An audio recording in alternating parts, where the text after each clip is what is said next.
তিরমিজি শরীফের হাদিসের বর্ণনা ওয়ান আনাস ইবনে মালিক রাদিয়াল্লাহু তাআলা আনহু قال আনাস ইবনে মালিক রাদিয়াল্লাহু তাআলা আনহু থেকে বর্ণিত তিনি বলেন আন্না রাসূলুল্লাহ সাল্লাল্লাহু আলাইহি ওয়াসাল্লাম লাম্মা কদিমাল মাদিনা নবীজি সাল্লাল্লাহু আলাইহি ওয়াসাল্লাম যেদিন হিজরত করে মক্কা থেকে মদিনায় আসলেন আতাহুল মুহাজিরুন সব মুহাজির সাহাবারা নবীজির কাছে আসলো এসে বলতে লাগলো ইয়া রাসূলুল্লাহ ওগো আল্লাহর নবী কি কেন আসলা তোমরা নবী গো আপনি আমাদেরকে মক্কা থেকে হিজরত করে মদিনায় এমন এক এলাকায় আসতে বলছেন এদের মতো ভালো মানুষ আমরা আমাদের দুই চোখে আর কোথাও দেখি নাই মা রাআইনা কওমান আবদালা মিন কাসীরিন ওয়ালা আহসানা মুওয়াসাত মিন কলিলিন মিন কওমিন নাযালনা বাইনা আযহুরিহিম ওগো আল্লাহর রাসূল এদের ভিতরে এত ভ্রাতৃত্বের বন্ধন এতটাই ভালোবাসা অন্য কোনো মানুষের ভিতরে দেখি নাই নবীজি বললেন কেমন একটু বলো তো দেখি এরা কি পরিমাণ ভালো ওগো আল্লাহর নবী আমরা যে মক্কা থেকে হিজরত করে মদিনায় আসলাম নিজেদের ভিটা জমি ছেড়ে আসলাম ঘর বাড়ি ছেড়ে দিয়ে আসলাম এমনিতেই মনে কষ্ট বিবি বাচ্চা সন্তান সন্ততি সব ছেড়ে আসছে আমাদের প্রত্যেক মুহাজিরের সব কষ্ট দূর করার জন্য মদিনার এক একজন আনসার সাহাবী যথেষ্ট লাকাদ কাফাউনাল মুনা এরা আমাদের কষ্টগুলো দূর করার জন্য যথেষ্ট আচ্ছা আর কি ওয়া আশরাকুনা ফিল মাহনা নবী গো এরা তাদের সম্পদে এরা এদের খাবারে এরা এদের উপার্জনের ভিতরে আমাদেরকে অংশীদার করে নিয়েছেন সুবহানাল্লাহ এই যে ওয়া আশরাকুনা ফিল মাহনা হাদিসের এই অংশটির ব্যাখ্যায় আল্লামা আব্দুর রহমান ইবনে আব্দুর রহিম আল মুবারকপুরি রহিমাহুল্লাহ তার বিখ্যাত কিতাব তুহফাতুল আহওয়াদির মধ্যে লেখেন মদিনার সাহাবাদের বড় বড় খেজুরের বাগান ছিল এক বৎসরে যেই পরিমাণ খেজুর তাদের বাগানে উৎপন্ন হতো সবগুলো খেজুরকে তারা দুই ভাগে বিভক্ত করতেন অর্ধেক খেজুর নিজেদের জন্য রেখে দিতেন বাকি পুরো বাগানের অর্ধেক খেজুর তারা মুহাজির এক একজন সাহাবীকে দান করে দিতেন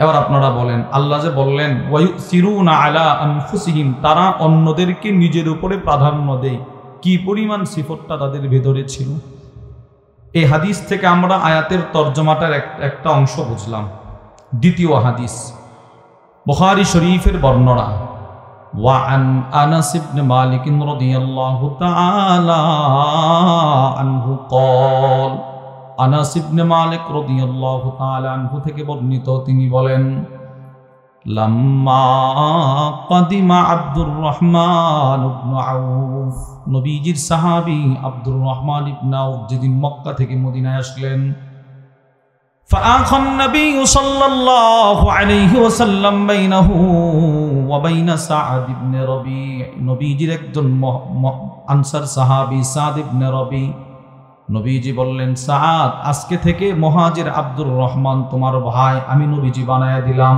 সুবহানাল্লাহ বলেন আমি নবী আব্দুর রহমানকে তোমার ভাই বানাইলাম দেখেন সাদ ইবনে রবি চিন্তা করে নবীজি তারে আমার ভাই বানাইছে সে তো আমার আপন ভাইয়ের মতো হয়ে গেছে فعرض عليه أن يناصفه أهله وماله সাদ ইবনে রবি দৌড় দিয়া নিজের বাড়িতে গিয়ে পড়া বাড়িটাকে দুই ভাগে বিভক্ত করলেন সবগুলো সম্পদকে দুই ভাগে বিভক্ত করলেন অর্ধেক সম্পদ নিয়ে আয়েশা নবীর দরবারে বলে আল্লাহর নবী গো তাকে আপনি আমার ভাই বানাইলেন জান আমি আমার অর্ধেক সম্পদ তাকে দিয়ে দিলাম সে তো আমার ভাই আপনি বানাইছেন মূলত এখানে একটা প্রেমের খেলা আছে সাদ ইবনে রবি রাসূলকে অসম্ভব ভালোবাসতেন যার কোনো দৃষ্টান্ত তুলনা হতে পারে না নবীরে খুব বেশি ভালোবাসতেন এই সাহাবী সাদ ইবনে রবি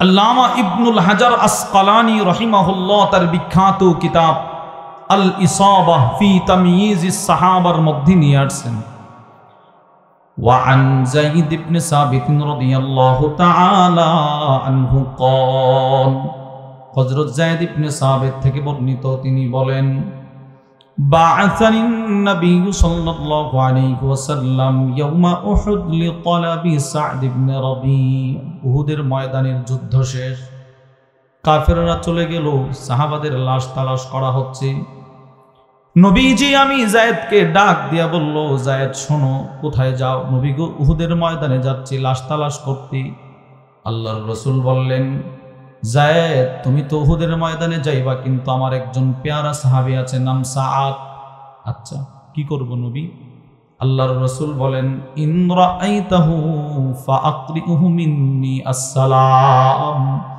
যদি তুমি সাদকে যুদ্ধের ময়দানে জীবিত পাও বলবা আমি রাসূল তাকে সালাম দিলাম আমি নবীজির সালামটা তুমি তাকে পৌঁছায়া দিবা হযরত যায়েদ ইবনে সাবিত বলে রাসূলের সালাম নিয়ে আমি দৌড় দিলাম আল্লাহর রাসূল আরেকটা ডাক দিয়া বললেন যায়েদ শুধুই মাত্র আমার সালাম দিবা না তুমি তাকে বলবা ইয়াকুলু লাকা রাসূলুল্লাহি কাইফা তাজিদুক আও ইয়াকুলু লাকা ওয়া রাসূলুল্লাহি কাইফা তাজিদুক যদি তুমি তাকে জীবিত পাও যে হালতে পাও তুমি তাকে একটা প্রশ্ন করবা তোমার কেমন লাগতেছে এই কথাটা বলবা হযরত যায়েদ ইবনে সাবিত বলেন ফাজআলতু আতুফু বাইনাল কাতলা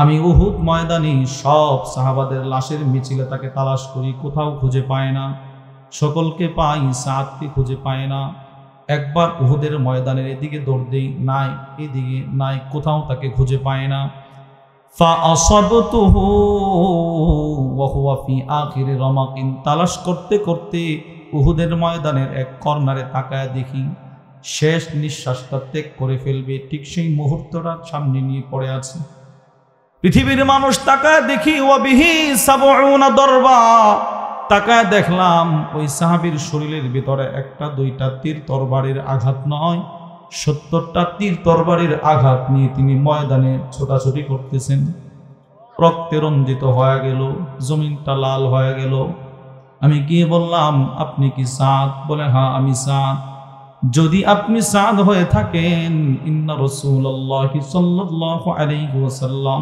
ইয়াকরাউ আলাইকা সালাম নবীজি আপনাকে সালাম দিয়েছে যদি আপনি সাদ হয়ে থাকেন চেনা যাচ্ছে না রক্তে চেহারা লাল নবীজি আপনারে সালাম দিয়েছে হযরত সাদ ইবনে রবি বলে ওয়া আলা রাসূলিল্লাহি আসসালামু আলাইকা ও ভাই তুমিও নবীকে বলবা নবীরে আমার সালাম তুমি সালাম নিয়ে আসছো তোমার উপরেও আমার সালাম এবার হযরত যায়েদ বলে সাদ নবীজি শুধুই মাত্র তোমাকে সালাম দেয় নাই নবীজি আমাকে বলছে একটা প্রশ্ন করার জন্য যদিও আমি দেখতেছি তুমি বড় কষ্টে আছো রাসূল বলছে করার জন্য কি প্রশ্ন খাব্বিরনি কাইফা তাজিদুক তুমি আমাকে বলো 70টা তরবারির আঘাত নিয়ে এখন তোমার কেমন লাগতেছে হযরত সাদ বলতে লাগলেন যায়েদ তুমি আল্লাহর রাসূলকে গিয়ে বলবা কুল্লাহু ইয়া রাসূলুল্লাহ তুমি গিয়ে বলবা ও আল্লাহর নবী আমার পক্ষ থেকে বলবা ইয়া রাসূলুল্লাহ আজিদু রিহাল জান্নাহ আমি 70টা তীর তরবারির আঘাত আপনার প্রেমে নিজের শরীরে নিয়ে এই মুহূর্তে উহুদের ময়দান থেকে সরাসরি জান্নাতুল ফিরদাউসের সুঘ্রাণ পাইতেছি এটা তুমি আল্লাহর রাসূলকে বলবা আর একটা কথা আমি যেমন নিজের জীবনের শেষ বিন্দু পর্যন্ত রাসূলের জন্য লড়াই করেছি মক্কার মুহাজির আনসার সাহাবায়ে সকলকে বলবা তাদের জীবিত অবস্থায় যেন রাসূলকে কেউ আক্রমণ করতে না পারে সুবহানাল্লাহ বলেন দেখেন মৃত্যু পূর্ব পর্যন্ত নবীজির সম্মান রাসূলের মান মর্যাদা হেফাজতের চিন্তা করতে করতে মারা গেছে এই হলো সাদ ইবনে রবি রাসূলকে খুব বেশি ভালোবাসতেন যে নবীর ভালোবাসায় 70টা তীর তরবারের আঘাত নিয়ে শহীদ হয়েছে এই সাহাবীর হাতে ধরে নবীজি বলে সাদ আব্দুর রহমানকে তোমার ভাই বানাইছে আপনি ভাই বানাইছেন দৌড় দিয়া বাড়িতে গিয়ে দুই বিবি এক বিবিরে তালাক দিছে সম্পদ অর্ধেক বন্টন করে আইনা বাইরে দিয়ে দিছে তাহলে দুইটা হাদিস থেকে আমরা ওয়ায়ুসিরুনা আলা আনফুসিহিম এই আয়াতের তরজমাটার অংশ বুঝলাম আল্লাহ যে বললেন মদিনাওয়ালারা মক্কাওয়ালাদেরকে বড় প্রাধান্য দিয়ে থাকে, এটা দুইটা হাদিস থেকে আমরা বুঝলাম। প্রথম আয়াতে যে ইসারের আলোচনা হলো, প্রাধান্য দেয়া, এটা হচ্ছে বান্দাকে বান্দার উপরে প্রাধান্য দেয়া। বলেন কি বলছি? বলেন, বান্দাকে বান্দার উপরে কি দেওয়া? প্রাধান্য। আরেকটা হচ্ছে আল্লাহকে বান্দার উপর প্রাধান্য দেয়া, অর্থাৎ আল্লাহর ভালোবাসাকে নিজের ভালোবাসার উপরে প্রাধান্য দেয়া। বলেন, আল্লাহর ভালোবাসাকে নিজের ভালোবাসার উপরে কি দেওয়া? সবাই বলেন, আল্লাহর ভালোবাসাকে নিজের ভালোবাসার উপরে কি দেওয়া? প্রাধান্য দেয়া। ওই কথাটা আল্লাহ সূরাত আলী ইমরান 4 নম্বর পারার প্রথম পৃষ্ঠার প্রথম আয়াতে বলতেছেন, বিসমিল্লাহির রহমানির রহিম, লান তানালুল বিররা হাত্তা তুনফিকু মিম্মা তুহিব্বুন। আল্লাহ রাব্বুল আলামিন বলেন, তোমরা ততক্ষণ পর্যন্ত বীর এর নাগাল পাইবা না। বীর কি? সফাতুত তাফাসিরের মধ্যে এসেছে আইলান তুদরিকুল জান্নাহ, ততক্ষণ পর্যন্ত তোমরা জান্নাত পাইবা না যতক্ষণ পর্যন্ত না নিজের পছন্দের জিনিস আল্লাহর রাস্তায় খরচ না করবে। পছন্দের জিনিস খরচ করা। এই আয়াতের ব্যাখ্যায় আল্লামা আব্দুর রহমান ইবনু নাসির আস-সাদি তার কিতাব তাইসিরুল কারীমির রহমান ফি তাফসীর কালামিল মান্নান, ওই কিতাবের মধ্যে লেখেন, মান আথারা মাহাব্বাতাল্লাহি আলা মাহাব্বাতি নাফসি, যে ব্যক্তি আল্লাহর ভালোবাসাকে নিজের ভালোবাসার উপরে প্রাধান্য দিতে পারবে। যে ব্যক্তি কার ভালোবাসাকে? বলেন, সবাই বলেন, কার ভালোবাসাকে? নিজের ভালোবাসার উপরে যারা প্রাধান্য দিতে পারবে, ফাকাদ বালাগাদ দিরওয়াতাল উলিয়া মিনাল কামাল, সে মর্যাদা, মান, সম্মান, মর্যাদার সর্বোচ্চ শিখরে পৌঁছে যাবে। শর্ত হচ্ছে আল্লাহর ভালোবাসাকে নিজের ভালোবাসার উপরে প্রাধান্য দেয়। আমি দোকানে বসে আছি, এই মুহূর্তে মসজিদের মিনারা থেকে আজান আমার কানে আসতেছে। আজান এটা আল্লাহর ভালোবাসা, নামাজ আল্লাহর ভালোবাসা। যদি দোকানেই বসে থাকি, মসজিদে না যায়, তো আল্লাহর ভালোবাসারে প্রাধান্য দিতে পারি নাই। জাকাত ফরজ হওয়ার পর জাকাত দিয়ে দেওয়া আল্লাহর ভালোবাসা, আল্লাহ বলছে এই জন্য দিতেছি। না দেওয়াটা নিজের ভালোবাসা, যদি না দেই তো নিজের ভালোবাসার উপরে আল্লাহর ভালোবাসারে প্রাধান্য দিতে পারি নাই। হজ ফরজ হওয়ার পর হজ করা আল্লাহর ভালোবাসা, না করা নিজের ভালোবাসা। ফরজ হওয়ার পরও যদি না করি, নিজের ভালোবাসার উপরে আল্লাহর ভালোবাসারে প্রাধান্য দিতে পারি। কিন্তু এই আয়াতটি যখন নাজিল করা হলো, সাহাবাদের ভেতরে আল্লাহর ভালোবাসাকে নিজের ভালোবাসার উপরে প্রাধান্য দেওয়ার এক হিরিক শুরু হয়ে গেছে, প্রতিযোগিতা শুরু হয়ে গেছিল। সুবহানাল্লাহ বলেন, কে কার আগে আল্লাহর ভালোবাসাকে নিজের ভালোবাসার উপরে প্রাধান্য দেবে। বুখারী শরীফের 1461 নম্বর হাদিসের বর্ণনায় আছে, وعن أنس بن مالك رضي الله تعالى عنه قال, আনাস ইবনে মালিক রাদিয়াল্লাহু তাআলা আনহু থেকে বর্ণিত, তিনি বলেন, কানা আবু তালহা আকসারুল আনসারি বিল মদিনা, মদিনায় আনসার একজন সাহাবী ছিলেন, নাম তার আবু তালহা। কি নাম বলেন? আবু তালহা। অনেক বড় সম্পদশালী ছিলেন, টাকা পয়সা অনেক ছিল তার বেশি। বিশেষ করে উনি ছিলেন মদিনার অনেক বড় খেজুরের ব্যবসায়ী। ওয়াকানা আহাব্বু আমওয়ালিহি ইলাইহি বাইরুহা, তার সবচাইতে পছন্দের সম্পদ ছিল বাইরুহা নামে একটা খেজুরের বাগান। মদিনার অনেক বড় একটা খেজুরের বাগান ছিল, নাম বাইরুহা। এটা ছিল তার, এটা তার কাছে সবচেয়ে পছন্দের ছিল। কেন সবচেয়ে পছন্দের? 2 কারণে। বলেন কই কারণে? 1 নাম্বার, ওয়াকানাত মুস্তাকবিলাতাল মসজিদ, তার খেজুরের বাগানটা নবীজির মসজিদে নববীর মেহরাবের পর থেকে তার বাগানের সীমানা শুরু। সুবহানাল্লাহ, মসজিদে নববীর সীমানা শেষ, বাগান শুরু। 1।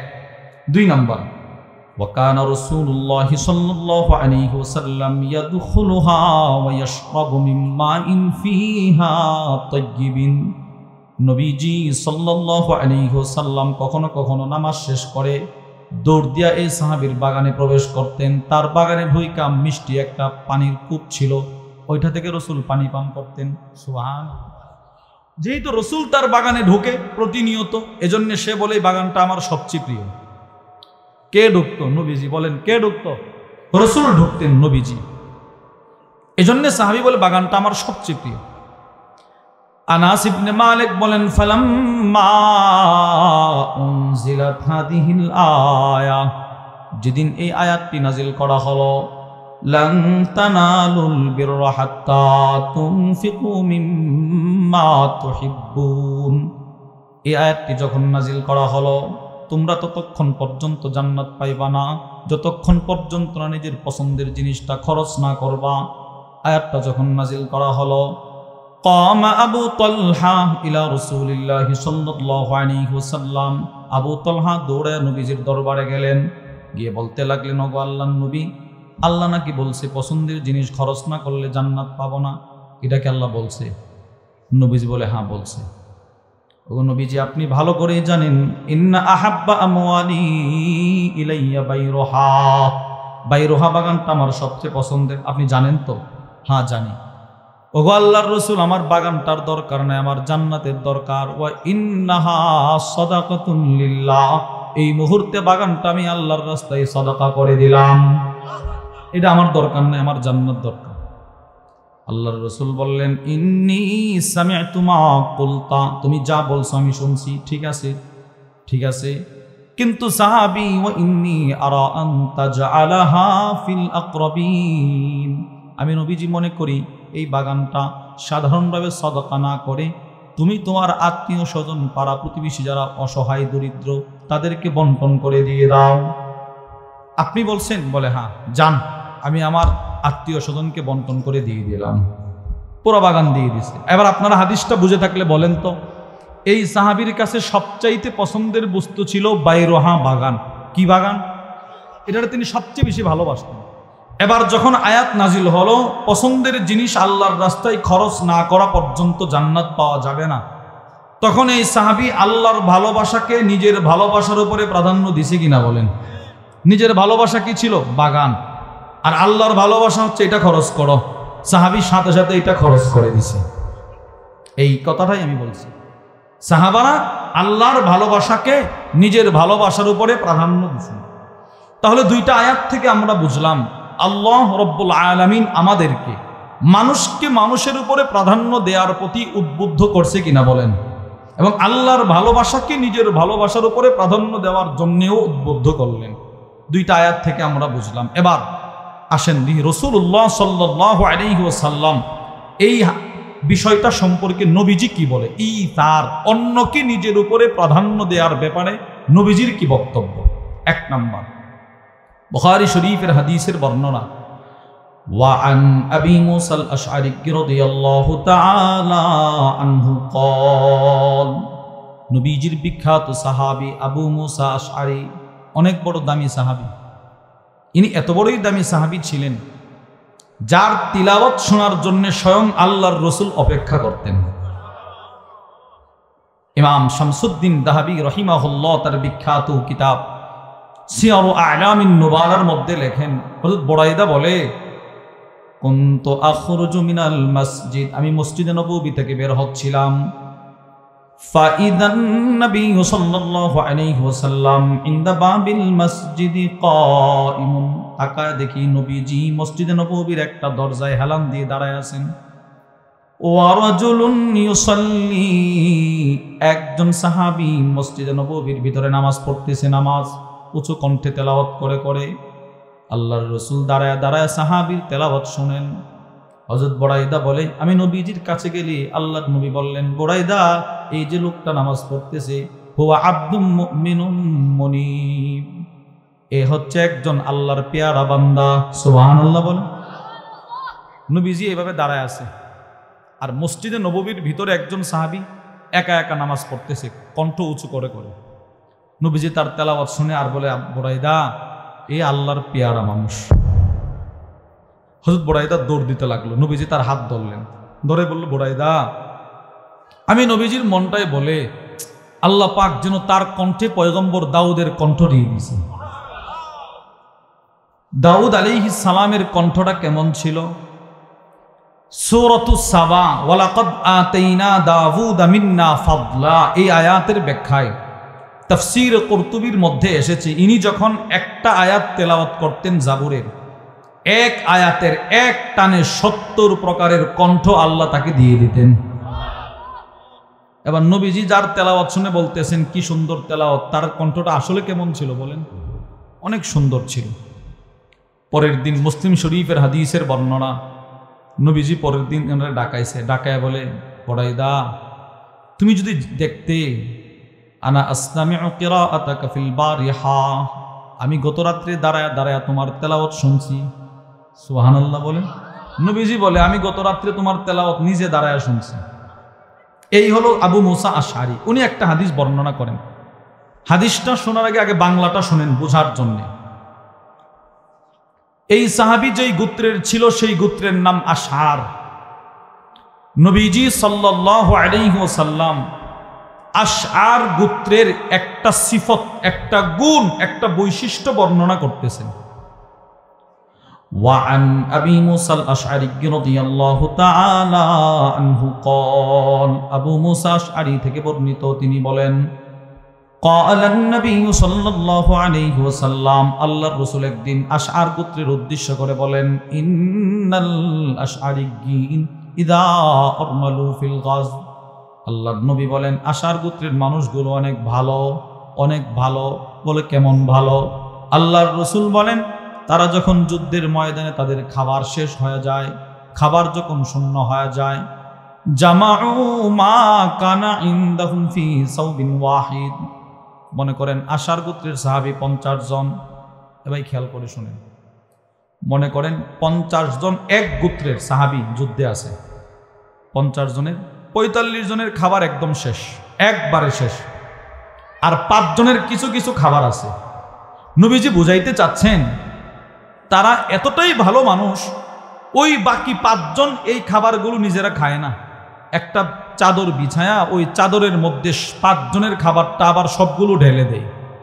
থুম্মাক্তাসামুহু বাইনাহুম ফি ইনাইন ওয়াহিদ বিসাবিয়্যা, ছোট্ট একটা পাত্র দিয়ে 5 জনের খাবারটা আবার 50 জন বন্টন করে নিয়ে যায়। এর মানে এই যে 5 জনের খাবার ছিল, তাদের মনের তামান্না হচ্ছে আমাদের খাবারটা শুধু আমরা একা খাবো না, 50 জন মিলে খাবো। এটা হলো ইথার, অন্যকে নিজের উপরে প্রাধান্য দিলেন। নবীজি এদের এই সিফতটা বর্ণনা করার পর এবার নবীজি কি বলে দেখেন। আল্লাহর রাসূল বলেন, ফাহুম মিন্নি ওয়া আনা মিনহুম, ও মদিনার মানুষ তোমরা শোনো, মক্কার মানুষ শোনো, আশআর গোত্রের সাহাবারা আমার, আমি তাদের। সুবহানাল্লাহ বলেন। এটা হলো রাসূলের পক্ষ থেকে পুরস্কার, তারা আমার, আমি তাদের। এই পুরস্কারটা নবীজি কখন দিলেন? যখন এদের সিফতটা ভিতরে আসছে যে এরা অন্যকে নিজের উপরে প্রাধান্য দেয়। তাহলে এই হাদিসে আমরা পাইলাম নবীজি অন্যকে নিজের উপরে প্রাধান্য দেওয়ার প্রতি উদ্বুদ্ধ করে নাই, করে নাই? আরে করছে বলেন, বুঝে নাই? করছে কি করে নাই? বুঝেন নাই কথা। 5 জনের খাবারটা 50 জন মিলে খাইলো। নবীজি এটা আমাদেরকে শোনানোর উদ্দেশ্য কি? তোমরাও এগুলো করো। সুবহানাল্লাহ বলেন। এরা 5 জন যদি 50 জন, 5 জনের খাবার যদি 50 জন মিলে খাইতে পারে, তোমরা পারবা না কেন? মানে রাসূল এই হাদিসটা আমাদেরকে শোনানোর উদ্দেশ্য হচ্ছে তোমাদের ভিতরে এই সিফতটা আনো, আমি রাসূল বলে দিলাম হাসরের ময়দানে তোমরা হবা আমার, আমি হব তোমাদের। 2 নম্বর হাদিস বুখারীর বর্ণনা। وعن أبي هريرة رضي الله تعالى عنه قال, আবু হুরায়রা রাদিয়াল্লাহু তাআলা আনহু থেকে বর্ণিত, তিনি বলেন, قال النبي صلى الله عليه وسلم, আল্লাহর রাসূল বলেন, طعامul ইসনাইন কাফিস সালাসা, নবীজি বললেন 2 জনের খাবার 3 জনের জন্য যথেষ্ট। সুবহানাল্লাহ বলেন। বলেন তো কয়জনের খাবার? এবার যথেষ্ট কয়জনের? মানে 2 জনের খাবারটা 3 জন খাইতে পারে, নবীজি বলতেছেন 3 জনের খাবার 4 জনের জন্য যথেষ্ট, 4 জনের খাবার 5 জনের জন্য যথেষ্ট। এই হাদিসের ব্যাখ্যা করতে গিয়ে আল্লামা ইবনু বাত্তাল রাহিমাহুল্লাহ তার বিখ্যাত বুখারীর শরহ সহিহুল বুখারী ইবনে বাত্তালের মধ্যে লেখেন, আল মুরাদ বিহাদাল হাদিস আল হাদ্দু আলাল ইথার আলান নাফস।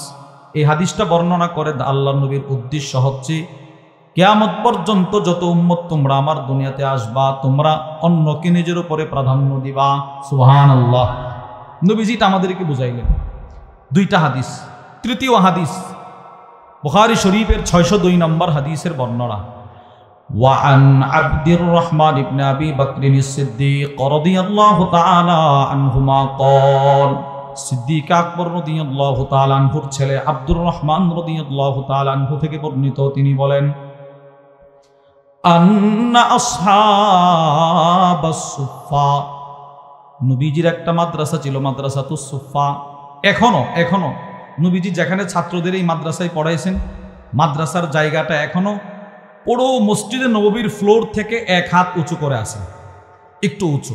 24 ঘন্টা হাজী সাহেবরা ওখানে বসার চেষ্টা করে, ভিড় লেগে থাকে। কেন? তো নবীজি এখানে পড়াইছে, বরকত নেওয়ার জন্য ওখানে বসতে যায়। নবীজির রওজার পেছনেই এই জায়গাটা আছে, পুরো মসজিদে নববীর ফ্লোর থেকে 1-1.5 হাত উঁচু করে। তো ওখানে রাসূলুল্লাহর অনেক সাহাবী ছিল যাদেরকে নবীজি দ্বীন শিখাইতেন, কিন্তু এরা সকলেই ছিল, অধিকাংশই ছিল কানু উনাসান ফুকারা, অসহায়, হতদরিদ্র। খাবারের ব্যবস্থা ছিল না এদের কোনো খাবারের বন্দোবস্ত ছিল না। আল্লাহ রসুল একদিন লুজিং করতে লাগলেন। লুজিং চিনেননি? ওইদিকে খাই জাগির বলে, অনেকে লুজিং বলে। নবীজি মদিনার স্থানীয় বাসিন্দাদেরকে ডাকাইলেন মাদ্রাসায়। এবার আল্লাহ রসুল একটা ভাষণ দিলেন, ছোট্ট ভাষণ। আল্লাহর নবী বলেন, মান কানা ইনদাহু তুআমুসনাইন ফালিয়াযহাব বিসালিসিন, তোমাদের যাদের ঘরে 2 জনের খাবার আছে, তৃতীয় একজন আমার মাদ্রাসার ছাত্রকে নিয়ে খাওয়াইবা। সুবহানাল্লাহ বলেন। তোমাদের যাদের ঘরে 3 জনের খাবার আছে, চতুর্থ একজন আমার মাদ্রাসার ছাত্রকে খাওয়াইবা। যাদের ঘরে 5 জনের খাবার, ষষ্ঠ একজন আমার মাদ্রাসার ছাত্র খাওয়াইবা। নবীজি ভাষণটা দিয়ে চলে গেলেন। আল্লামা আবু বকর ইবনে আবি দুনিয়া তার বিখ্যাত কিতাব কিরাত দাইফের মধ্যে লেখেন, কানা আহলুস সুফফা ইদা আমসাউ, সুফফাবাসীর ছাত্ররা যখন সন্ধ্যা করল, সন্ধ্যা ইনতালাকার রাজুল বির রাজুল, ওই যে নবীজি সকালবেলা লুজিং করে গেলেন, এবার মদিনার একজন আয়েশা বলে, ভাই মদিনার একজন আয়েশা বলে, আমার সাথে একজন চলে আসেন। কেউ আয়েশা বলে 2 জন চলে আসেন, কেউ আয়েশা বলে 3 জন চলে আসেন, যার যদ্দুর সামর্থ্য।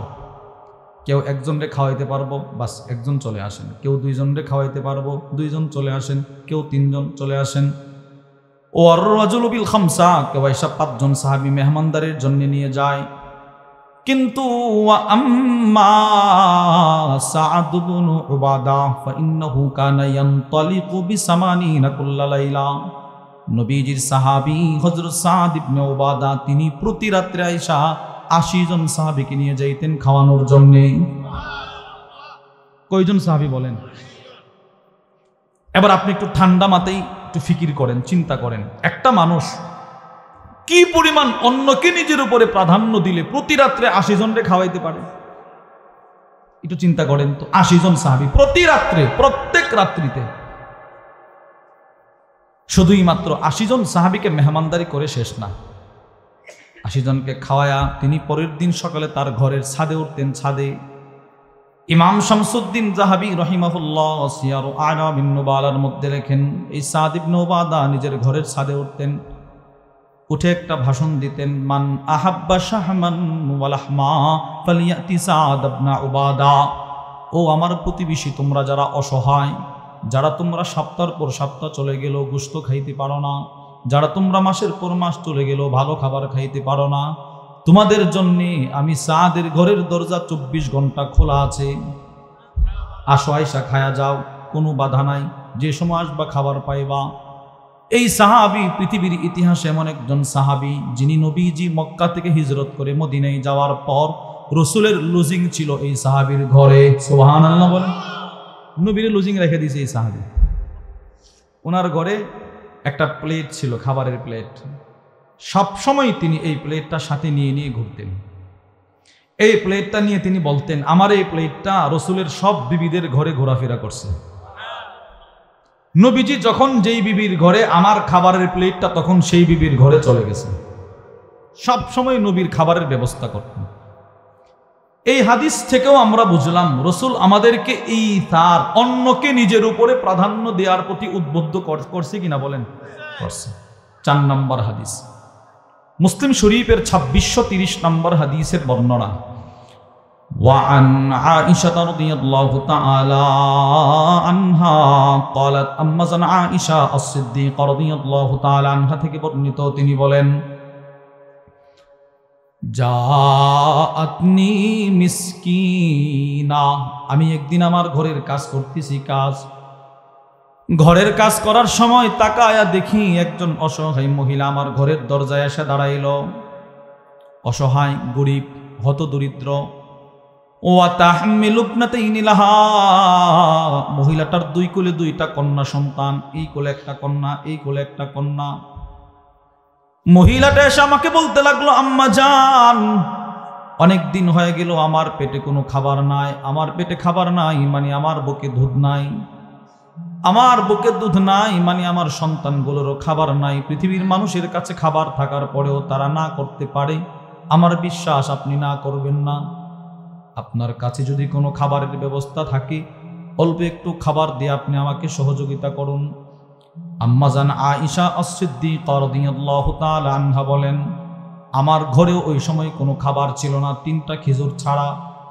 ফাআতআমতুহা সালাসা তামারাত আমি আমার 3টা খেজুর ওই মহিলাটাকে দিয়ে দিলাম তুমি খাও আমার দরকার নেই দেখেন প্রথম ইসাদ আম্মা জানের পক্ষ থেকে নিজের জন্য ইচ্ছে করে রাখতে পারতো না রাখে নাই 3টা দিয়ে দিছে এবার আম্মা জান আয়েশা বলেন 3টা খেজুর মহিলাটাকে দান করে আমি দিয়ে আমি দরজায় হেলান দিয়ে দাঁড়ায় দেখতেছি মহিলাটা কি করে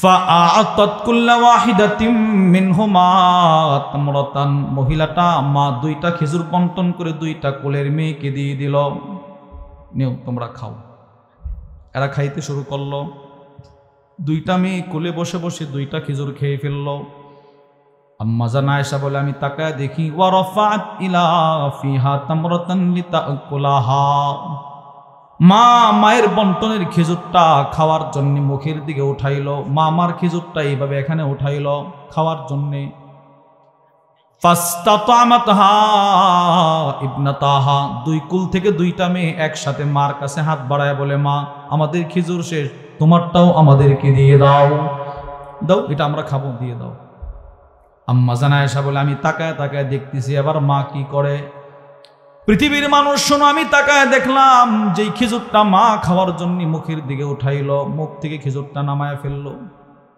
ফাশাক্কাতিত তামার আল্লাতী কানাত তুরিদু আন তাকুলাহা মা যে খেজুরটা খাওয়ার জন্য ইচ্ছে পোষণ করেছিল ওই খেজুরটা মা 2 ভাগে বিভক্ত করে 2টা মেয়েরে খাওয়ায়া দিল নিয়ে তোরা খা আমার খাওয়ার প্রয়োজন নাই 2টা মেয়ে খেজুরগুলো খেয়ে ফেললো মেয়েগুলোর কান্না বন্ধ হয়ে গেল পেটের খিদা নিবারণ হয়ে গেল মা চোখের পানি ছেড়ে ছেড়ে কন্যা 2টাকে কুলে নিয়ে চলে যায় আম্মা জান আয়েশা বলেন ফাযাকারতুল্লাযী সানাআত লিরাসূলিল্লাহি সাল্লাল্লাহু আলাইহি ওয়াসাল্লাম মহিলাটা যাওয়ার পর নবীজি যখন আমার ঘরে আসলেন আমি নবীজির কাছে পুরো ঘটনা বর্ণনা করলাম নবী গো একটা মহিলা 2টা কন্যা নিয়ে আমার ঘরে আসছিল খাবারের অভাবে 3টা খেজুর দিয়েছিলাম মা খায় নাই 3টা মেয়েদেরকে খাওয়ায় দিল আল্লাহর রাসূল বলে আয়েশা গো ওই মহিলাটার সাথে যদি তোমার আবার কখনো সাক্ষাৎ হয় তুমি ওই মহিলাটাকে বলে দিবা ইন্নাল্লাহা ক্বাদ আওজাবা লাহা বিহাল জান্নাহ আল্লাহ তাআলা ওই মহিলাটা যে এই যে একটা ইথার করলো অন্যকে 2টা বাচ্চাকে নিজের উপরে প্রাধান্য দিল এর বিনিময়ে আল্লাহ ওই মহিলাটার জন্য জান্নাত ওয়াজিব করে দিয়েছে বলেন তো এই মহিলাটারে আল্লাহ জান্নাত দিবেন বা রাসূল যে সুসংবাদটা দিলেন কোন কারণে মেয়েগুলোরে নিজের উপরে কি দিছে বুঝেন নাই 2টা মেয়েরে নিজের উপরে কি দিছে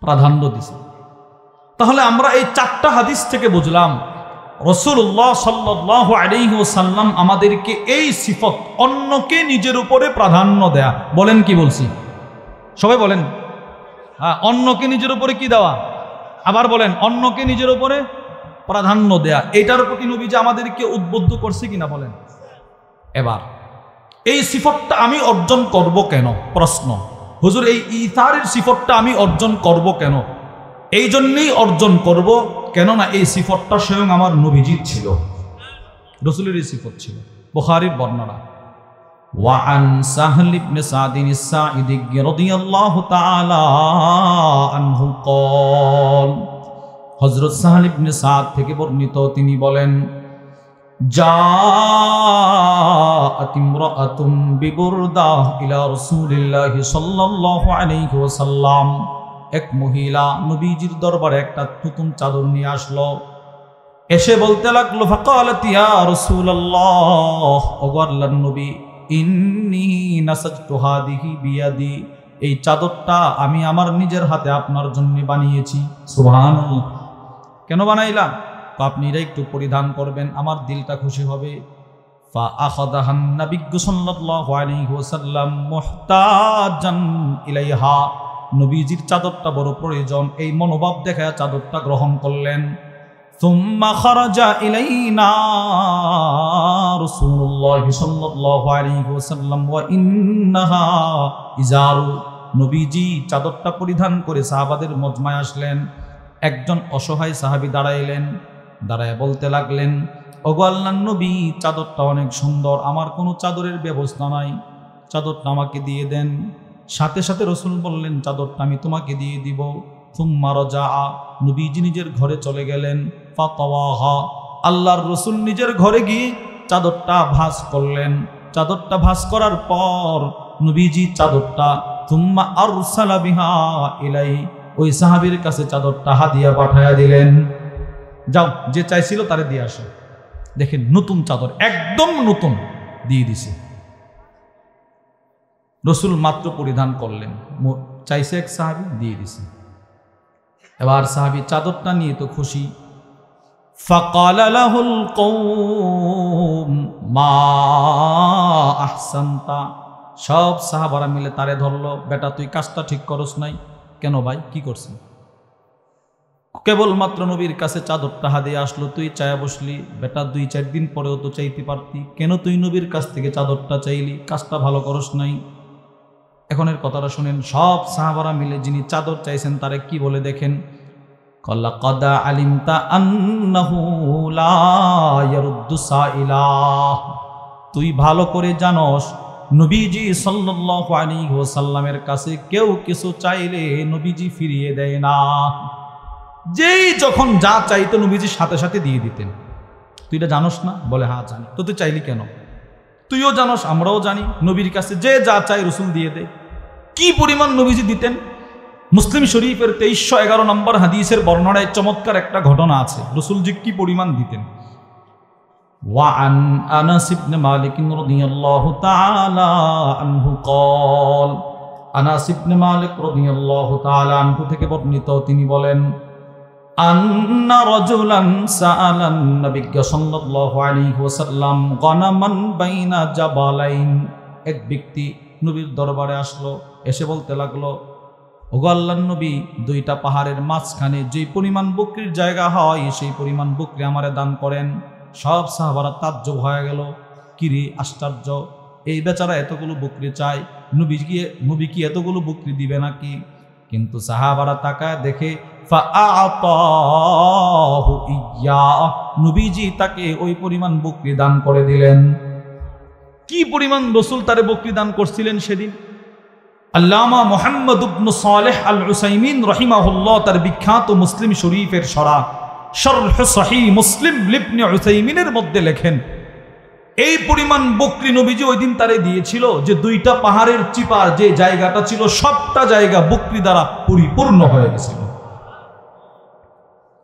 তাহলে এই কথাটাই সাহাবারা এই সাহাবীরে বলতেছে তুই জানোস না নবীজির কাছে যে যখন যা চাই রাসূল সব দিয়ে দেয় তুই কেন চাইলি সবাই তারে তিরস্কার করতেছে দেখ কাজটা ঠিক করস না এবার যেই সাহাবী চাদরটা চায় নিছে সেই সাহাবী চোখের পানি ছেড়ে দিয়ে বলে ওয়াল্লাহি মা সালতুহু ইল্লা লিতাকুনা কাফানি ইয়াউমা আমুত ও আমার সাথী ভাইরা পৃথিবীর সব মানুষ সব সময় দুনিয়াতে থাকবে না কেউ চিরস্থায়ী জীবন নিয়ে আসে নাই তোমরাও থাকবা না আমিও থাকবো না যেহেতু আমার একদিন মৃত্যু হয়ে যাবে আমি আমার মৃত্যুর পূর্বে পরিবারকে ওসিয়ত করে যাব যেদিন আমার মৃত্যু হয়ে যাবে আমার মৃত্যুর পরে যেন বাজারের কোনো সাধারণ কাপন দিয়ে যেন আমার কাপন পরানো না হয় রসুল যেই চাদরটি আমাকে হাদিয়া দিলেন ওই চাদরটা যেন আমার মৃত্যুর পরে আমার শরীরে পেঁচানো হয়।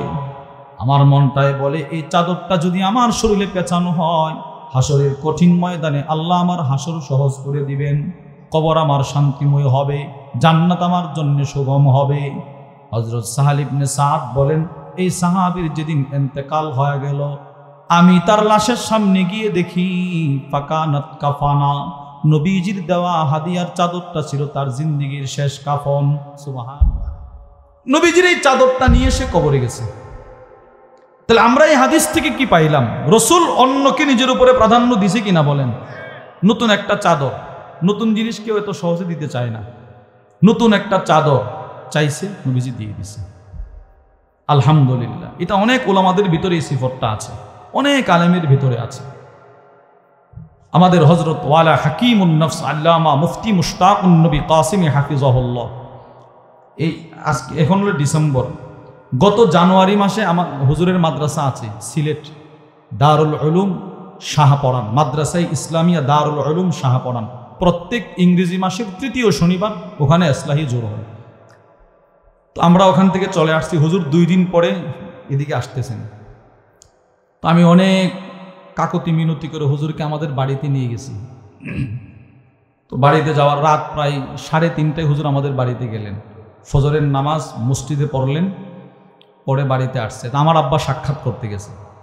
হুজুরের শরীরে সুন্দর একটা শীতের কাপড় ছিল, জাম্পার, অনেক সুন্দর। হুজুর এই জাম্পারটা খইলা আব্বারে দিয়ে বলে, এটা গতকালকে সিলেট এক লন্ডনী মানুষ আমারে মহব্বত করে আমার জন্য নিয়ে আসছিল, আমি শুধু পরে আসছি, এখন এটা আমি আপনাকে হাদিয়া দিয়ে দিলাম। দেখেন, এটা রসুলের একটা সিফত, নবীজির একটা সুন্নত। আমরাও কিন্তু দেই, কয়েকদিন ব্যবহার করে পুরান হইলে পরে এটা দিই। ঘরে আসা যদি কেউ কিছু চায়, বিবিরে বলি কোনটা দিতেছো, ওইটা না, এটা না, আগেরটা দিয়ে দাও। হুজুর একদম নতুন আব্বারে পরায় দিয়ে দিছে। এটা রসুলের একটা সুন্দর একটা চরিত্র। বলেন আমরাও জীবনে একটা আমল করবো তো ইনশাআল্লাহ। নিজের জিন্দেগিতে একটা সময় এমন রাখা যে আমিও আমার একটা নতুন জিনিস অন্যরে দিয়ে দিলাম, বলেন ইনশাআল্লাহ। তাহলে রসুলের ভিতরে এই সিফতটা ছিল কিনা বলেন? এবার এই সিফত সাহাবাদের ভেতরেও ছিল। সাহাবারাও অন্যকে নিজের উপরে প্রাধান্য দিতেন। বুখারীর বর্ণনা, আন্না রাজুলান আতান নবী সাল্লাল্লাহু আলাইহি ওয়াসাল্লাম, এক ব্যক্তি নবীজির কাছে আসলো, অসহায়, পেটে খাবার নাই। এসে বলতে লাগলো, ইয়া রাসূলুল্লাহ আসাবানিল জাহাদ, ওগো আল্লাহর নবী, পেটে বড় খিদা, কোনো খাবার নাই, আপনার কাছে কোনো খাবার আছে? ফাবাআসা ইলা নিসাই, নবীজি একজন বার্তাবাহক পাঠায়া দিলেন নিজের বিবিদের ঘরে, যাও আমার কোন বিবির ঘরে কি খাবার আছে তার জন্য নিয়ে আসো। বার্তাবাহক দৌড়ায় নবীজির বিবির ঘরে চলে গেল, গিয়ে বলতে লাগলো, নবীজি পাঠিয়েছে, কোনো খাবার কি আছে? আম্মাজান ঘর থেকে বলে, মা মা'না ইল্লাল মা, আমাদের ঘরে পানি ছাড়া কোনো খাবার নাই। আরেক বিবির ঘরে গেল, পানি ছাড়া কোনো খাবার নাই। আরেক বিবির ঘরে গেল, তিনিও বলে পানি ছাড়া কোনো খাবার নাই। সব বিবির ঘর সে দৌড়াদৌড়ি করে শেষ করে ফেললো, কারো ঘরে পানি ছাড়া কোনো খাবার নাই। বুঝেন বিষয়টা? কার ঘরে পানি ছাড়া খাবার নাই? নবীজির ঘরে। আরে কার ঘরে? সবাই বলেন কার ঘরে? নবীজির ঘরে পানি ছাড়া কোনো খাবার নাই। যিনি পৃথিবী নয় কুল কায়নাতের সর্বশ্রেষ্ঠ মানুষ, তার ঘরে পানি ছাড়া কিচ্ছু নেই। আল্লামা আব্দুল ফাত্তাহ আবু উদ্দা রহিমাহুল্লাহ তার বিখ্যাত কিতাব সফহাত মিন সাবরিল উলামা আলা শাদাইদিল ইলমি ওয়াত তাহসিলের মধ্যে লেখেন, মা জামা আল্লাহুল খায়রা কুল্লাহু লিআহাদ ইল্লা লিন নবী সাল্লাল্লাহু আলাইহি ওয়াসাল্লাম। সাত আকাশের যত শ্রেষ্ঠত্ব, সাত জমিনের যত শ্রেষ্ঠত্ব, কুল কায়নাতের যত শ্রেষ্ঠত্ব, সবগুলো একসাথে আল্লাহ তাআলা পৃথিবীর কোনো নবীকে দান করে নাই, সবগুলো ঢাইলা দিয়েছেন শুধু আমার নবীরে। আর এই নবীর ঘরে পানি ছাড়া কোনো খাবার না। এটাই তো আমরা বলি, এটাই আমরা বলি, বইলা বইলা আমরা 50,000 টাকা করে নিয়ে যাই, এইটা আমরা বলি। আপনারাও দেন অনেকেরই, আর এরা নিয়ে যায় 50। এই ওয়াজ কিন্তু এটাই করবে, নবীর ঘরে পানি ছাড়া কোনো কি নাই, খাবার নাই, আবার নিজে আসবে 50,000 টাকার জন্য, এটা আমরা বলি। রসুলের ঘরে পানি ছাড়া কোনো খাবার নাই। খাদেম দৌড়ায় গেছে নবীর দরবারে, গিয়ে কি বলে জানেন? ফাকুলনা মা মা'না ইল্লাল মা, ওগো আল্লাহর নবী, পানি ছাড়া কোনো খাবার নেই, আপনার বিবিদের বক্তব্য। এবার আল্লাহর রাসূল নিরুপায় হয়ে সাহাবাদের উদ্দেশ্যে ভাষণ দিলেন। অসহায় লোকটা বসা, পেটের খিদা নিয়ে। নবীজি বললেন, মাইয়াদুম্মু হাদা আও ইউদিফু হাদা, তোমাদের মধ্যে কে আছো আজকে তাকে মেহমানদারি করবা? তোমাদের মধ্যে কে আছো? এক আনসার সাহাবী দাঁড়ায় বলে, আমি আছি। ঠিক আছে। ফান্তালাকা বিহি ইলা ইমরাআতি, আনসার সাহাবী ইনারে নিয়ে তার বাড়িতে চলে গেল।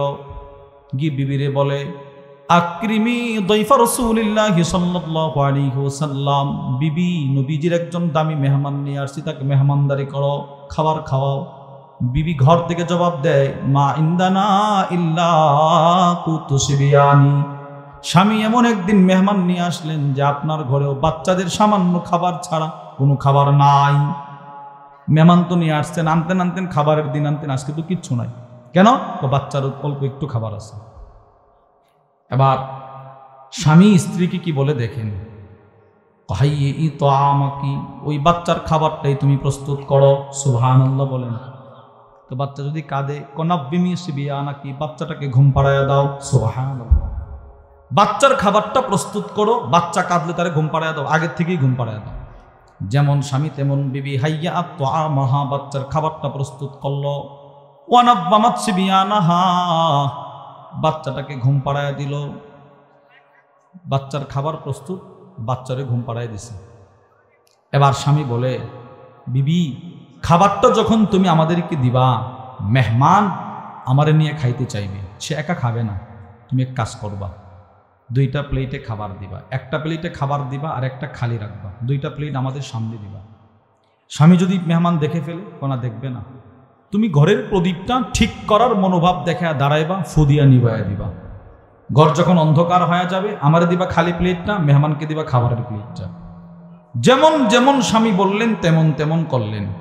খাবার প্রস্তুত হয়ে গেল। খাবারটা দেওয়ার পূর্বে থুম্মা কামাত কাআন্নাহা তুসলিহু সিরাজাহা, মহিলাটা ঘরের প্রদীপটা ঠিক করার মনোভাব দেখা দাঁড়াইল। ফাআতফাআতহু, ফু দিয়ে প্রদীপটা নিভাইয়া দিল। ঘর অন্ধকার। পর্দার উপাশে মেহমান মেজবান বসা, স্বামী বসা, মেহমান বসা। এবার স্ত্রী দুইটা প্লেট দিল। খাবারের প্লেটটা মেহমানের সামনে দিয়ে দিল, খালি প্লেটটা স্বামীর সামনে দিয়ে রাখলো। স্বামী চপ চপ চপ চপ করে আওয়াজ করে অভিনয় করতে লাগলো। মেহমান মনের আনন্দে খাবারগুলো খাইলেন। ফালাম্মা আসবাহা, পরের দিন যখন সকাল হয়ে গেল, গদা ইলা রাসূলিল্লাহি সাল্লাল্লাহু আলাইহি ওয়াসাল্লাম, দুজন দৌড়ায় নবীর দরবারে চলে গেল। মেহমান মেজবান দুজন নবীর দরবারে গেল। আল্লাহর রাসূল এবার মেজবানকে ডেকে ডেকে বলতে লাগলেন, গত রাত্রে তুমি তোমার বিবি একজনকে নিজের তোমাদের উপরে প্রাধান্য দিতে গিয়া যেই কাহিনীটা করলা, যেই অভিনয়টা করলা, দাহিকাল্লাহু মিন ফিআলিকুমাল লাইলা, আল্লাহ তোমাদের কাহিনী দেখা, তোমাদের অভিনয় দেখা আল্লাহ আরশ থেকে মুস্কি মুস্কি হেসেছে। সুবহানাল্লাহ। আল্লাহ হাসছে। তোমরা করলাটা কি? নিজেও খাইলা না, বিবিরও খাইতে দিলা না, সন্তানগুলোও খাইল না, মেহমানদের কদর করতে গিয়া আল্লাহ তোমাদের এই দিকগুলো দেখে হাসছে। শুধু হাসে নাই, আল্লাহ তাআলা তোর আর তোর বিবির শানে আল্লাহ কোরআনের আয়াতটা নাজিল করে দিয়েছে, ওয়ায়ুথিরুনা আলা আনফুসিহিম ওয়ালাউ কানা বিহিম খাসাসা। এই আয়াতটা তোমাদের শানে আল্লাহ নাজিল করে দিয়েছে। সুবহানাল্লাহ বলেন। দেখেন, অন্যকে নিজের উপরে প্রাধান্য দিয়া আল্লাহর আয়াত জমিনে নিয়ে আসছে।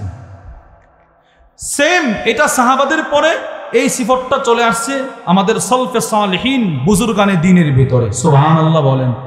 আপনি শুনলে আশ্চর্য হবেন যে একজন মানুষ বুঝি এইভাবে অন্যরে প্রাধান্য দিতে পারে। আল্লামা ইবনু সাআদ রাহিমাহুল্লাহ তার বিখ্যাত কিতাব আত-তাবাকাতুল কুবরার মধ্যে নিয়ে আসছেন, হাজ্জাজ ইবনে ইউসুফ তলাবা ইব্রাহিম আন-নাখইয়া, হাজ্জাজ ইবনে ইউসুফ ইব্রাহিম নাখীকে গ্রেফতার করার জন্য গ্রেফতারি পরোয়ানা জারি করলেন। পুলিশ পাঠাইছে, পুলিশ যাও ইব্রাহিম নাখীকে গ্রেফতার করে নিয়ে আসো। ইব্রাহিম নাখীর জমানাতে আরেকজন আলেম ছিল ইব্রাহিম তাইমি, দুজন বড় আলেম। ইব্রাহিম নাখী বড় আলেম, ইব্রাহিম তাইমিও বড় আলেম, কিন্তু লোক সমাজে প্রসিদ্ধ ছিল ইব্রাহিম নাখী বড় আলেম। হাজ্জাজ ইবনে ইউসুফ জালেম ইব্রাহিম নাখীকে গ্রেফতার করার জন্য একটা পুলিশ পাঠিয়ে দিয়েছে, যাও ইব্রাহিম নাখীকে ধরে নিয়ে আসো। ফাজাআল্লাযী তালাবাহু, ইব্রাহিম নাখীকে গ্রেফতার করার জন্য যে পুলিশ ইব্রাহিম নাখীর এলাকায় আসছে, এলাকায় আইসা ঘর চিনে না, একটা ভাষণ দিল, উরিদু ইব্রাহিম। পুলিশ বলতে লাগলো, এই তোমাদের এলাকায় ইব্রাহিমকে, ইব্রাহিম তাকে গ্রেফতার করার জন্য আসছি। কে ইব্রাহিম? পুলিশ যখন ইব্রাহিম বলে চিৎকার করতেছিল, তখন পুলিশের সামনে যিনি ছিলেন তার নাম ইব্রাহিম তাইমি রাহিমাহুল্লাহ। ইব্রাহিম তাইমি বলে, আনা ইব্রাহিম, আমি ইব্রাহিম। ফাআখাযাহু, পুলিশ ইব্রাহিম তাইমিকে গ্রেফতার করে ফেলল। এবার পুলিশ ইব্রাহিম তাইমিকে গ্রেফতার করে নিয়ে যায়। ওয়া হুয়া ইয়ালাম আন্নাহু ইউরিদু ইব্রাহিম আন-নাখইয়া, ইব্রাহিম তাইমি হাতে আর মনে মনে বলে, আমি জানি তুমি মূলত আমারে গ্রেফতার করতে আসো নাই, তুমি আসছিলা ইব্রাহিম নাখীকে গ্রেফতার করার জন্য। আমি ভালো করেই জানি পুলিশ তাকে গ্রেফতার করতে আসে নাই। ফাআতা বিহিল হাজ্জাজ, হাজ্জাজ ইবনে ইউসুফের দরবারে ইব্রাহিম তাইমিকে আনা হলো। ফাআমারা বিহাবসিহি ফিদ্দিমাস আও ফিদ্দাইমাস, হাজ্জাজ ইবনে ইউসুফ ইব্রাহিম তাইমিকে দিমাস বা দাইমাস, প্রাচীনকালের জেলখানা, এমন জেলখানাকে বলা হয় দিমাস বা দাইমাস। লাম ইয়াকুল লাহুম জিল্লুম মিনাশ শামস ওয়ালাকিন্নুম মিনাল বার, যেই জেলখানায় সরাসরি সূর্যের তাপ জেলখানার ভিতরে যায়, উপরে কোনো ছাদ নাই। বলেন কি নাই? ছাদ নাই। যখন প্রচণ্ড রৌদ্র থাকে, রোদের যখন প্রখরতা খুব বেশি থাকে, তখন সরাসরি রোদটা জেলখানার ভিতরে চলে যায়। আবার এইরকম শীতের সময় এই শীত থেকে বাঁচারও কোনো আবরণ নাই, সরাসরি শীত কুয়াশা এই জেলখানার ভিতরে। বড় বিল্ডিং করে এখানে বন্দি রাখছে, বছরের পর বছর, মাসের পর মাস। প্রতিদিন 2 বার চাবুকের দ্বারা আঘাত করতেন, শরীরটা ঝাঁঝরা ঝাঁঝরা করে ফেলছে। রাত দিনের কষ্ট আর জুলুম নির্যাতনে ফাতাগাইয়ারা ইব্রাহিম, ইব্রাহিম তাইমি পরিবর্তন হয়ে গেল। চেহারা পরিবর্তন, কণ্ঠ পরিবর্তন, ত্বক পরিবর্তন, দেখলে কেউ চিনবে না, ভয় করে, এইরকম হয়ে গেছে তার চেহারা, তার শরীর। আল্লামা ইবনু সাআদ রাহিমাহুল্লাহ লিখেন, হাত্তা ফাজাআতহু উম্মুহু, ইব্রাহিম তাইমির মা নিজের সন্তানকে জেলখানায় দেখতে আসছে। মা সন্তানকে দেখার জন্য জেলখানায় আসছে। ফালাম তাআরিফুহু, মা আয়েশা নিজের সন্তানটাকে চিনে না। কি ভাই, মা নিজের সন্তানকে চিনে না, বিষয়টা কেমন বলেন তো? যেই মা জন্ম দিল সেই মা আয়েশা নিজের সন্তান চিনে না। মা কি বলে জানেন? আল্লামা ইবনে সাদ লেখেন, হাত্তা কাল্লামাহা, মা আয়েশা সন্তানকে প্রশ্ন করে, প্রশ্ন, মার সাথে সন্তান কথা বলে পরিচয় দেয়। মা বলে, তুমি কি আসলে ইব্রাহিম? মা, আমি ইব্রাহিম। না, আমার ছেলে তো এরকম ছিল না। মা, আমি ইব্রাহিম। আচ্ছা বলো তো, তুমি যদি ইব্রাহিম হয়ে থাকো, আমার নাম কি, তোমার মার নাম কি? মা, অমুক। আচ্ছা বলো তো, 6 বছর বয়সে তুমি একটা ব্যথা পাইছিলা কোথায়? মা, এখানে। এবার মা চোখের পানি ছেড়ে দিয়ে কাঁদতে লাগলেন। আপনি বলেন কি পরিমাণ জুলুম নির্যাতন করা হলে মা তার সন্তানকে চিনে না? এবার মা তার সন্তানকে বলে, বাবা, তোকে আমি পেটে নিয়েছি, আমি জানি তুই এমন কোন অপরাধ করস নাই যে অপরাধের কারণে তোকে বছরের পর বছর জেলখানায় মরতে হবে। কি বলো আমার, তুমি কেন জেলখানায় আসলা? তুমি তো কোনো অপরাধ করো নাই। ইব্রাহিম তাইমি তখন চোখের পানি ছেড়ে দিয়ে বলে, মা, আমার কোনো অপরাধ নাই। মা গো, কিন্তু আমার এলাকায় যে ইব্রাহিম নাখী আছে, মূলত পুলিশ তারে ধরতে গেছিল। কিন্তু মা, আমি ইব্রাহিম তাইমির চাইতে ইব্রাহিম নাখী বড় আলেম। সে যদি জেলখানায় এসে বন্দী হয়ে যায়, এলাকার মানুষগুলো এলেম থেকে বঞ্চিত হয়ে যাবে। আমি যদি তার জন্য শহীদ হয়ে যাই, আমার মতো হাজার হাজার ইব্রাহিম তাইমি মরে গেল, মানুষের কোনো ক্ষতি হবে না। ইব্রাহিম নাখী যদি মারা যায়, মানুষগুলো এলেম থেকে দূরে সরে যাবে। এই জন্যে মা, আমি ইব্রাহিম নাখীর জন্য নিজের জানটা উৎসর্গ করে দিলাম, তাকে আমি আমার উপরে প্রাধান্য দিলাম। জুলুম আর নির্যাতনের স্টিমুলার তার উপর এতটাই বেশি চালানো ছিল যে তিনি জেলখানায় ইন্তেকাল করলেন, শহীদ হয়ে গেলেন। আল্লামা ইবনু সাদ লেখেন, ফারা আল হাজ্জাজ ফি মানামি, হাজ্জাজ ইবনে ইউসুফ যেদিন ইব্রাহিম তাইমি জেলখানায় মৃত্যুবরণ করলেন, শহীদ হইলেন, ওই দিন হাজ্জাজ ইবনে ইউসুফ স্বপ্ন দেখে কাইলান ইয়াকুল, কেউ একজন তাকে স্বপ্নযোগে বলতেছেন, ও হাজ্জাজ, মাতা ফি হাদিহিল লাইলা আল বালদা, রাজুলুম মিন আসহাবিল জান্নাহ, আজকে রাতে তোমার শহরে তোমার এলাকায় এমন একজন মানুষের ইন্তেকাল হয়েছে যে লোকটা সরাসরি আল্লাহর জান্নাতের মেহমান। দেখুন অন্যকে নিজের উপরে কি পরিমাণ প্রাধান্য দিছে বলেন, অন্যের জন্য নিজে নিজের জানটা উৎসর্গ করে দিছে। তাহলে আমাদের বুজুর্গদের ভিতরে এই সিফতটা ছিল কিনা বলেন, বলেন বলেন ছিল কিনা? কিয়ামত পর্যন্ত এই সিফতটা উলামাদের ভিতরে সবচাইতে বেশি থাকবে। যার দৃষ্টান্ত হলো যখন পুরো ফেনী, লক্ষ্মীপুর, নোয়াখালী বন্যায় ক্ষতিগ্রস্ত হয়েছিল, তখন সবার আগে যারা মানুষের পাশে দাঁড়িয়েছিল তারা হচ্ছে হযরত উলামা ইকরাম। বলেন আলেমরা দাঁড়াইছে না? আমাদের ওই অঞ্চলের বড় বড় মাদ্রাসাগুলো মানুষের আশ্রয় কেন্দ্র হয়েছিল, জামিয়া, রশিদিয়া, এছাড়া আরও যত বড় বড় মাদ্রাসা ছিল ওখানে কিন্তু মানুষ থাকছে গিয়ে, আপনারা দেখেন নাই? ওখানে থাকছে, আশ্রয় নিছে। কেন? আমরা এমন এক জাতি যারা অন্যকে নিজের উপরে প্রাধান্য দিতে জানি। এজন্য এই সিফতটা আমাদের সকলের অর্জন করার দরকার আছে না নাই? বলেন বলেন, কি অর্জন করবেন তো ইনশাআল্লাহ? কখন? মরণের আগে না মরণের পরে? মরণের আগে। যেন হ্যাঁ এই সিফতটা যার ভিতরে থাকবে সে মরেও অমর হয়ে থাকবে, সারা জীবন সে অমর হয়ে থাকবে, কিয়ামত পর্যন্ত মানুষ তাকে চিনবে, মানুষ তার কথা স্মরণ করবে। বগুড়া একটা মাদ্রাসা আছে, বগুড়ার জামিল মাদ্রাসা। ওই মাদ্রাসার মুহতামিম ছিলেন এক সময়ের আল্লামা ইউসুফ নিজামী রাহিমাহুল্লাহ। ওনার ব্যাপারে আমরা মুরব্বীদের জবান থেকে শুনছি। উনি যখন ইন্তেকাল করলেন, ওনার ইন্তেকালের পর অসহায় দরিদ্র মানুষ ওনার কবরের চতুর্পাশে সিরিয়াল লাইন ধরে চলা শুরু করছে, হাউমাউ করে কান্না শুরু করে দিল। তো মানুষ বলে, তোমরা কি হুজুরের চিন্তা, তোমরা কাঁদো কেন? ও ভাই, শুধু চিন্তাম না, এই লোকটা তার নিজের টাকা দিয়ে আমাদের মতো অসংখ্য অসহায় পরিবারের লালন পালন করতেন, অন্যকে নিজের উপরে প্রাধান্য দিয়েছেন। হযরত আলী ইবনে আবি তালেব রাদিয়াল্লাহু তাআলা আনহুর ছেলের ঘরের নাতি আলী রাদিয়াল্লাহু তাআলা আনহুর এক ছেলের নাম হাসান, হুসাইন, এক ছেলের নাম হাসান আর এক ছেলের নাম কি ভাই? হুসাইন। এই হুসাইন রাদিয়াল্লাহু তাআলা আনহুর ছেলের নাম আবার আলী। তাহলে দাদার নামও আলী, নাতির নামও কি? আলী। আলী রাদিয়াল্লাহু তাআলা আনহুর ছেলে হুসাইন, ওনার এক ছেলের নাম হাসান, ওনার আরেক ছেলের নাম মুহসিন। এই তিনজন হযরত ফাতেমা রাদিয়াল্লাহু তাআলা আনহার ঘরে জন্মগ্রহণ করেছেন। হযরত ফাতেমা রাদিয়াল্লাহু তাআলা আনহার ঘরে এই তিনজন জন্মগ্রহণ করেছেন। তিন ছেলে, হাসান, হুসাইন, মুহসিন। বলেন তো, হাসান, হুসাইন, মুহসিন। এই হুসাইন রাদিয়াল্লাহু তাআলা আনহুর ঘরে আরেকজন ছেলে ছিলেন, তার নাম আলী। উনাকে সকলেই চিনত জৈনুল আবিদিন নামে। উনার আরেকটা লকব হচ্ছে সাজ্জাদ।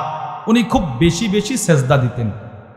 এই আলী ইবনে হুসাইন ইবনে আলী জৈনুল আবিদিন, উনি অন্যকে নিজের উপরে এতটাই প্রাধান্য দিতেন, ইমাম শামসুদ্দিন যাহাবী রহিমাহুল্লাহ তার কিতাব সিয়ারু আ'লামিন নুবালার মধ্যে লেখেন, কানা ইয়াহমিলুস সাদাকাতি ওয়াত তুআম লাইলান আলা যাহরি।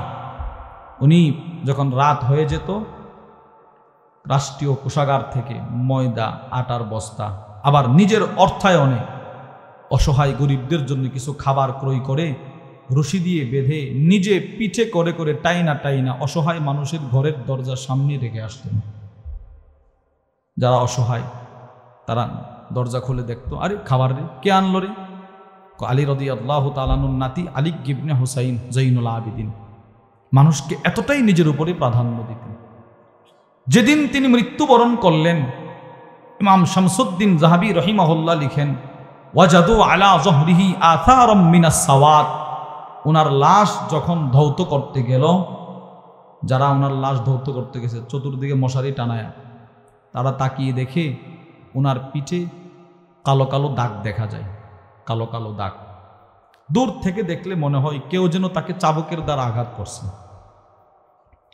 তো সবাই তো আশ্চর্য, কিরে, উনি খলিফা ছিলেন, ওনার পিঠে এই দাগ কোত্থেকে আসলো?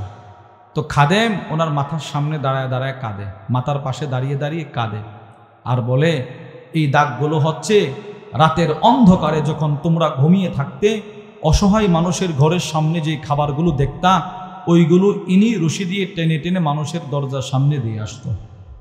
এই যে রশি দিয়ে টানছে, এগুলো রশির দাগ কালো হয়ে গেছে। সুবহানাল্লাহ বলেন।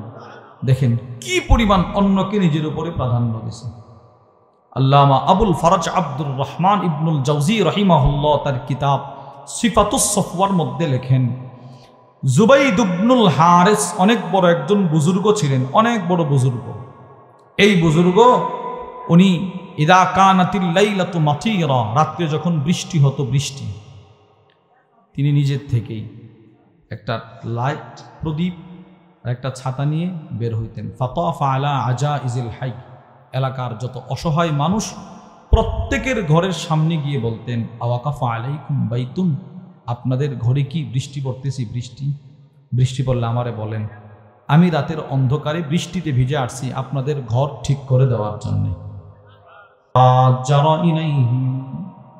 পৃথিবীর আনাজ কানাজ থেকে যত মানুষ হিজরত করে মদিনায় আসে, মদিনায় কোনো মানুষ যদি হিজরত করে আসে তো মদিনাওয়ালারা এদেরকে বড় ভালোবাসে। সুবহানাল্লাহ বলেন।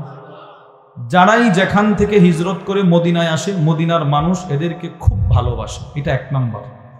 দুই, ওয়ালা ইয়াজিদুনা ফি সুদুরিহিম হাজাতাম মিম্মা উতু,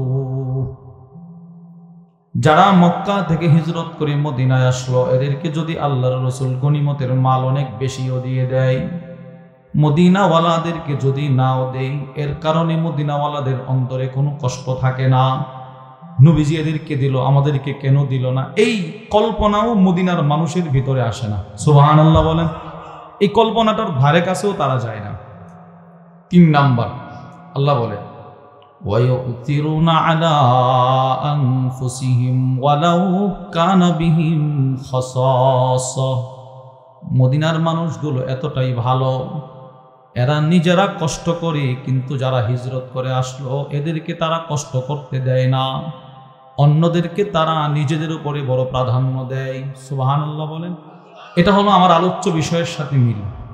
মদিনাওয়ালারা অন্যদেরকে নিজেরা কষ্ট করলেও অন্যদেরকে তারা কষ্ট করতে দেয় না।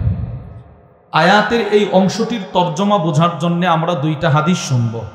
কি পরিমাণ নিজেরা কষ্ট করেছে, অন্যদেরকে সুখে রেখেছে মদিনাওয়ালারা।